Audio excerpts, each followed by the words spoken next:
Hello, Teacher Rosane here!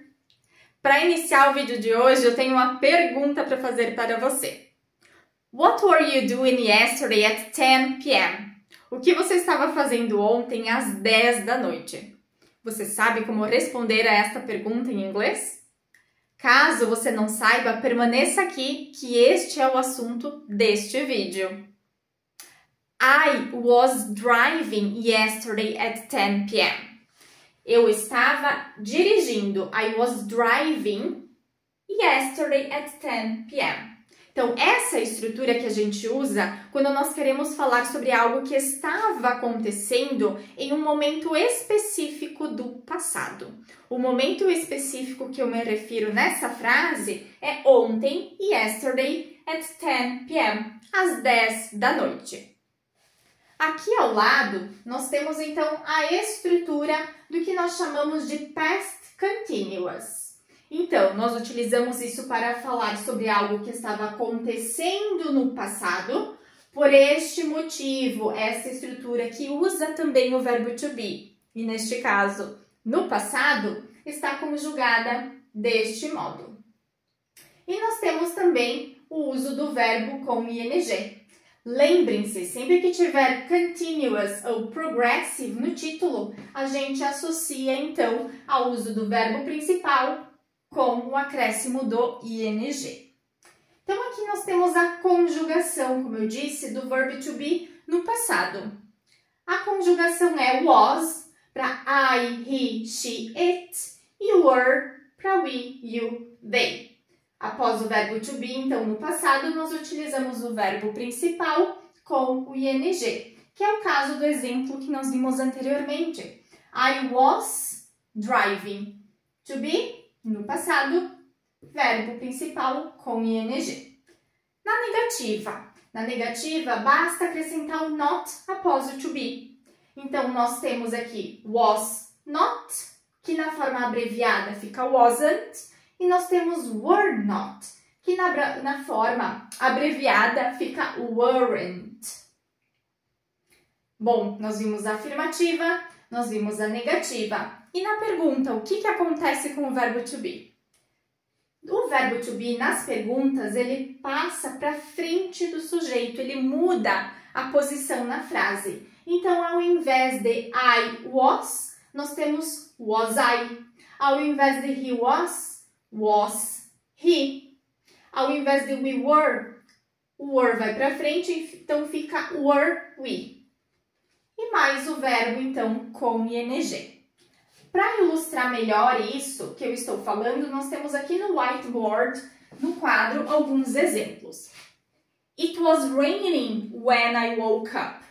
Então, isso estava acontecendo quando eu acordei. It wasn't raining when I woke up. Não estava chovendo quando eu acordei. E na pergunta, então, ocorre a inversão. Was it raining when I woke up? Yes, it was. No, it wasn't. Se for, então, a resposta curta. Então, novamente, se a pergunta ela começa com o to be, isso quer dizer que é uma pergunta cuja resposta será sim ou não, né? Então, por isso aqui, yes, it was. No, it wasn't. Obviamente, eu posso responder de um modo completo.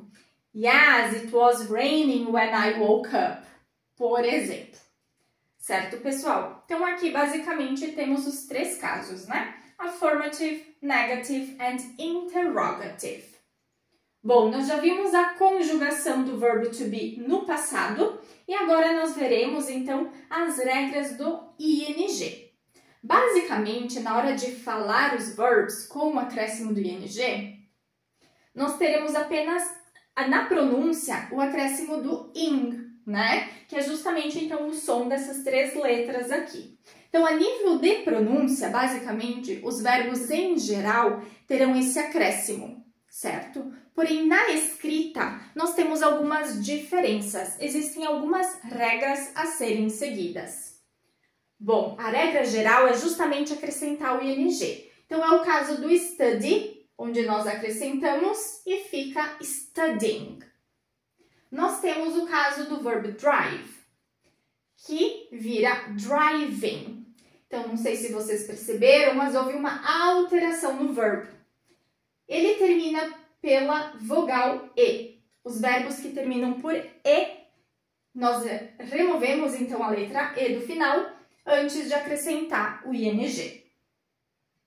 Temos o caso do verbo run, que é um verbo consoante, vogal, consoante. Esse verbo, como vocês podem ver, ele tem apenas uma sílaba, certo? Relembrando, as sílabas em inglês, elas são divididas pelos sons de vogais. Nós temos apenas um som, portanto, uma única sílaba aqui. Então, no caso do verbo run, que é um verbo que tem uma única sílaba e que é consoante, vogal, consoante, nós duplicamos a consoante final, então fica running. O caso do verbo control. O verbo control também duplica a consoante final, o L final. No entanto, aqui ele não tem apenas uma sílaba, como vocês podem ver. A questão é, caso o verbo que tenha duas sílabas ou mais tenha tônica, ou seja, a sílaba mais forte na última, como é o caso de control, a gente duplica a consoante final. Caso não seja a última sílaba, a sílaba tônica, que é o caso de listen, percebam que a gente pronuncia com maior intensidade o início da palavra lis, na verdade, né? Listen. Então, nós não duplicamos o N. Listening. E, por fim, aqueles verbos que terminam por I, E, nós removemos essas duas letras e acrescentamos Y antes do ing, antes do ing. Então, lie vira lying. Então, study, studying. Drive, driving. Run, running. Control, controlling. Listen, listening. Lie, lying. Então, esses são os detalhes, digamos assim, né? Do acréscimo do ing, as regras para acréscimo do ing.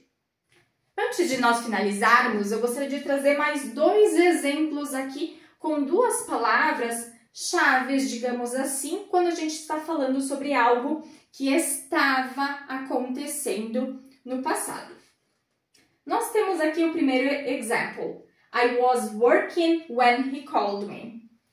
Eu estava trabalhando quando ele me ligou. Neste caso, nós temos aqui, então, to be, no passado, was, verbo com ing. Mas eu quero chamar a atenção de vocês para a palavra when, que significa quando. Então, aqui, nesta frase, nós temos a seguinte situação.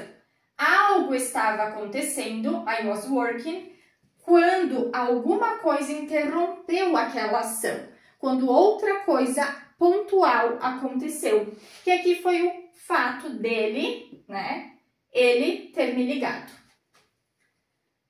Nós utilizamos então o when nessas situações. Algo estava acontecendo quando algo aconteceu. Ou ainda, nós temos aqui um outro exemplo com a palavra while. I was working while he was making dinner. Percebam que aqui nós temos duas frases que estavam acontecendo, duas ações que estavam acontecendo no passado. Ambas têm o verbo to be no passado aqui, certo, pessoal? Então, eu estava trabalhando enquanto ele estava preparando o jantar. Então, percebam que quando são duas ações que estavam acontecendo ao mesmo tempo, nós utilizamos a palavra while. Quando uma ação estava acontecendo e ela é interrompida por uma outra ação específica, pontual, nós utilizamos when. E percebam que depois deste when, aqui nós temos uma ação, certo? Bom, este é o assunto do vídeo de hoje. Eu espero que a partir disso, então, agora vocês consigam responder a pergunta: What were you doing yesterday at 10 p.m.? Bom, este é o assunto do vídeo de hoje. Nos vemos em breve. See ya! Bye bye!